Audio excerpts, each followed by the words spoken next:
Stüdyodaki konuklarla raporun içeriğini, detaylarını biraz aslında sürecin ruhuna denk düşüp düşmediğini, talepleri karşılayıp karşılamadığı üzerine tam da tartışmamızı bu yönlü biraz açma fırsatı bulmuştuk. İlk değerlendirmeleri sizden de almak istiyoruz. Kuşkusuz ki siz de bir hukukçu kimliğinizle o raporu detaylı bir şekilde incelemişsinizdir.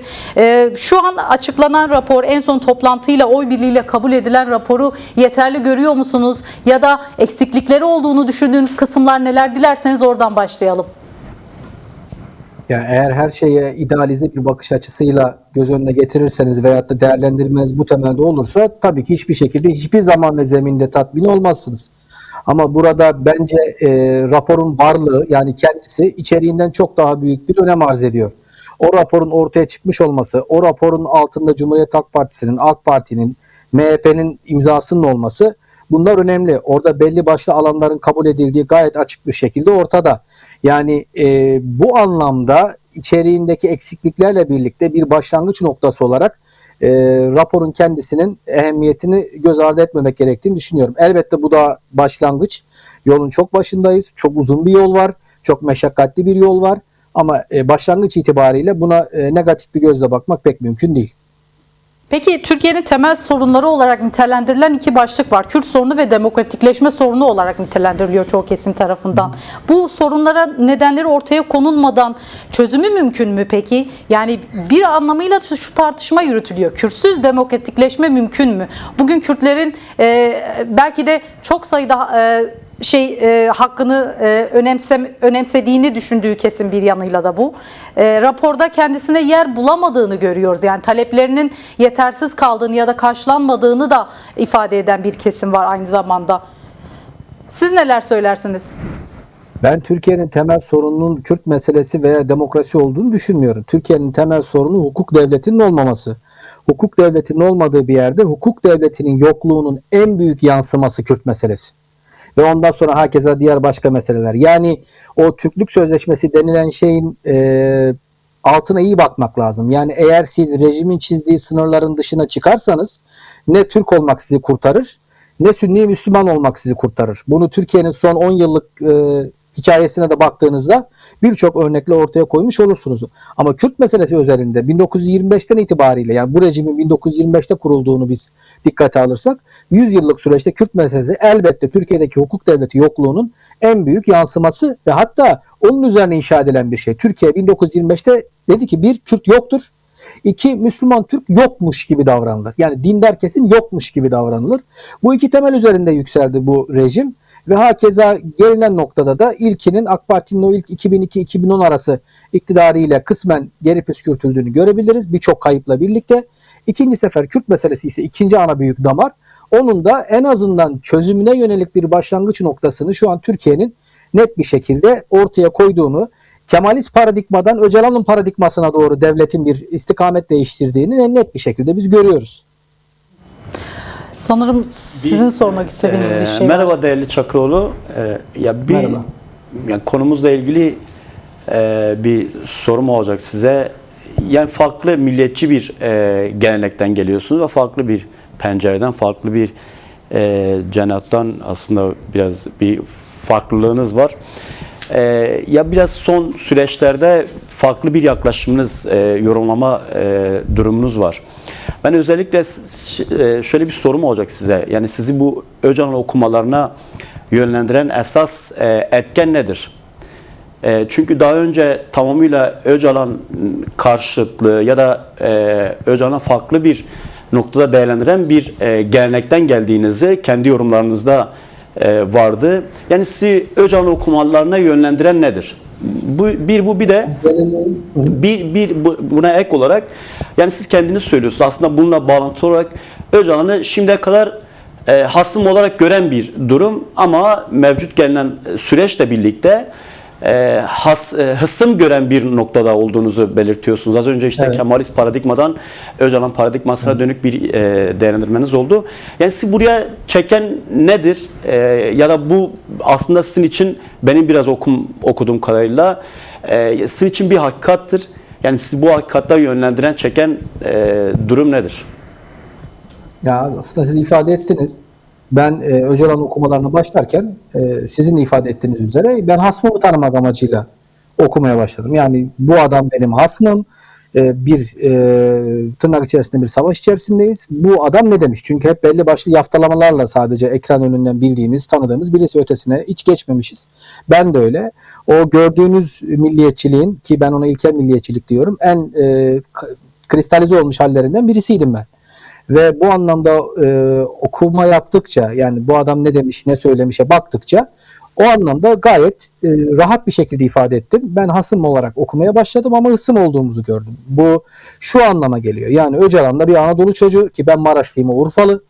Bu anlamda yakınızda ve içinden geçtiğimiz zaman sürecinde Türkiye'nin son 100 yıllık, Osmanlı ile beraber son 200-300 yıllık sürecine dair tespitlerinin, her ne kadar çözüm önerilerinin bazılarına katılmasam da tespitlerinin, analizlerinin gayet yerinde olduğunu ve aslında tavır aldığı kesimin devlet de değil, devlete çöreklenmiş bir rejim, devlete çöreklenmiş bir yapı olduğunu, milletle ise hiçbir derdi olmadığını gayet net bir şekilde kendi adıma diyeyim anlayabildim. Bu anlamda yani hakkı gözetmek ve hakikati konuşmak üzerine bir şeyler dile getirmeye çalışıyorum.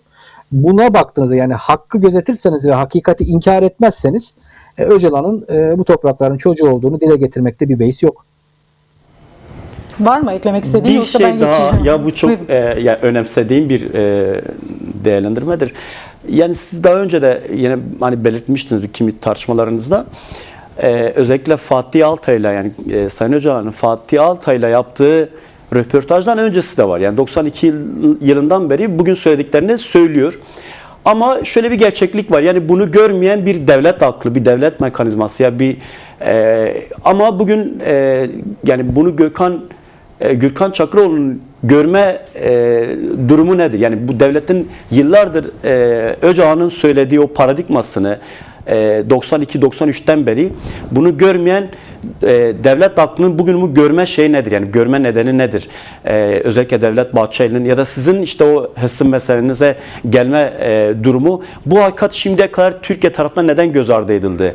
Çünkü Türkiye çok şeye neden oldu. Özellikle işte ekonomik olarak birçok Türkiye kayıba neden oldu. Bunu gören, şimdiki gören aklı neye bağlıyorsunuz? Ya insanlar gibi ideolojiler de doğar, büyür, gelişir ve yok olurlar. Kemalist paradigmanın Türkiye'ye neler kaybettirdiğini hep beraber konuşuyoruz. Birçok kişi konuşuyor. Benden önce de insanlar konuştu ama şöyle bir realite de var. Bunu da göz ardı etmemek lazım.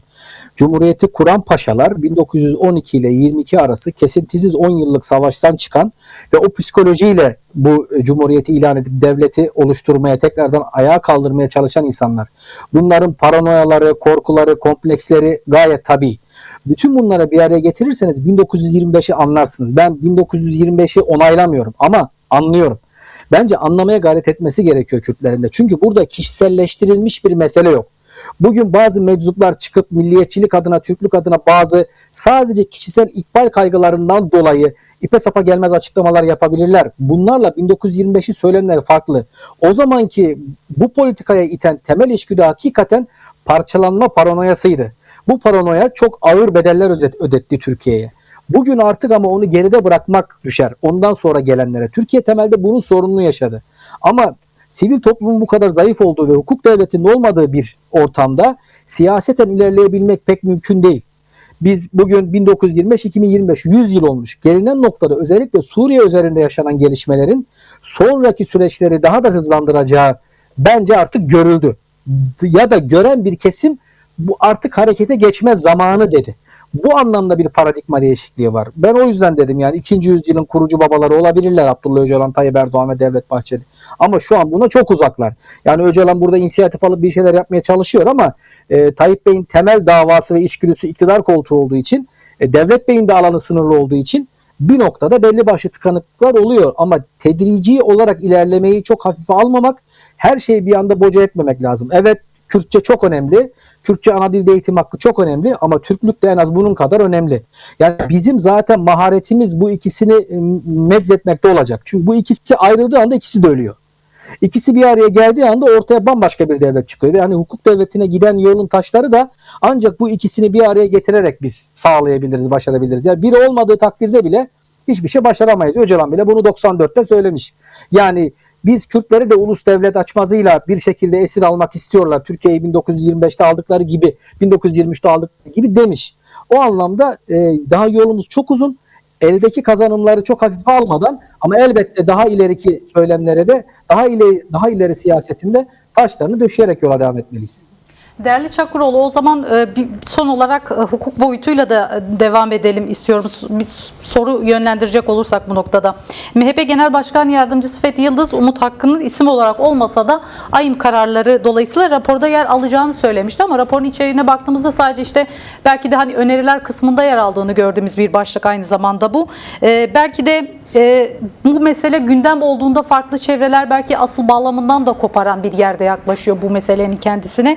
Peki bu yasal olarak konuşulması gereken bu başlık neden bu kadar tehlikeli bir hal olarak görülüyor ve neden bu kadar tartışılmasının önünde bu kadar böyle set konar hale gelindi? Bir hukukçu olarak siz bunu nasıl değerlendirirsiniz? Çünkü Birleşmiş Milletler'in Mandela kuralları diye, kanunları diye tarif ettiği kanunlar var. Bir yanıyla da Avrupa İnsan Hakları Mahkemesi'nin ortaya koyduğu 25 yıl ve üzeri için yargılanan tutuklular için ortaya koyduğu maddeler var, bir bütün. Biraz aslında o kısmını biraz değerlendirmenizi isteyeceğim. Türkiye'de süreç niye bu noktada bu kararlara, bu kurallara ve maddelere göre işlemiyor?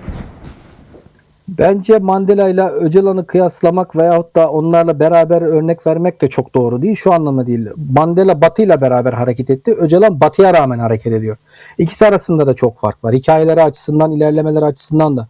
Ve Umut Hakkı ile alakalı ben şunu ifade etmek isterim. Umut Hakkı hukuk devletine dair bir husus. Hukuk devleti olmadan Umut Hakkı'nı sadece ön plana çıkartırsanız o zaman bu toplumsal olarak bu işin bit pazarında at pazarlığına döndüğü algısı yaratabilir. Bu anlamda Umut Hakkı'nı sürekli dillendirmekten ziyade Umut Hakkı bir hukuki bir hak. Abdullah Öcalan'ın da bu hakkı elbette var. Ama hukuk devletini nasıl güçlendirir üzerinden hareket edersek Öcalan bunu norm devlet olarak zaten tanımlamış ve bunun üzerinden bir şeyler anlatmaya, ifade etmeye çalışıyor. Türkiye'nin çıkış noktası o. Türkiye'de şu an zindanda olan veyahut da son 10 yıllık süreçte zindanlara atılan 10 binlerce insan oldu.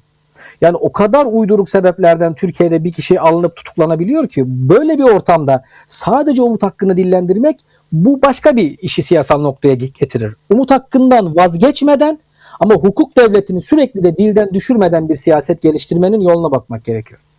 Son olarak varsa eklemek istediğiniz hukuk devletine geçiş nasıl güçlendirilmeli ya da nasıl olmalı? Çünkü yeni anayasa tartışmalarının devam ettiği bir süreç var aynı zamanda. Bir yanıyla da yasal düzenlemelerin hayata geçirilmesi için Ramazan ayı sonunu gösteren bir iktidar var. Neler söylersiniz son olarak?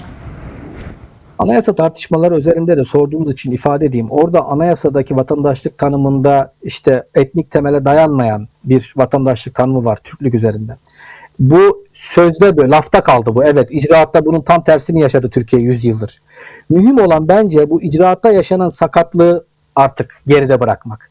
Lafta ona takılmamak lazım. Nasıl buna takılmamak lazım? Şu şekilde Kürtçe ana dilde eğitim hakkını sonuna kadar savunarak ki ben bir Türk milliyetçisi olarak bunu sonuna kadar savunuyorum ve savunmaya devam edeceğim ve bunun bir anayasal hak olduğunu, anayasada da gerekiyorsa bunun var olması gerektiğini ifade ediyorum.